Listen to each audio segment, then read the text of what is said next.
रोहिणी नक्षत्र 25 मे पासून सुरू झालं असून या नक्षत्रामध्ये भात पेरणी उगवण साधण्यासाठी बळीराजाची शिवारात धडपड सुरू आहे।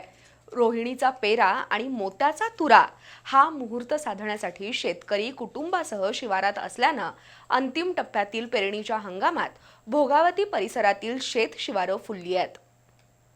रोहिणीच्या नक्षत्रामध्ये पावसाच्या माध्यमातून भात पेरणी उगवण जोमात होते।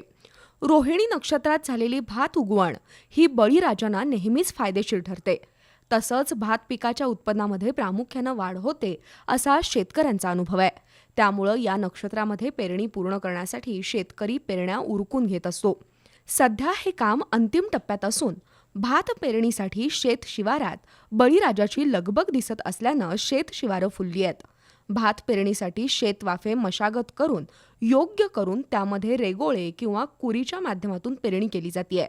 शेतकऱ्यांनी सरासरी 110 दिवस ते 125 दिवसांमध्ये कापणीला येणाऱ्या भात बियाणाला पसंती दिली असून त्यामध्ये नवनवीन संकरित बियाणाच्या वापराबरोबरच पारंपरिक बियाणं देखील शेतकरी वापरत आहेत।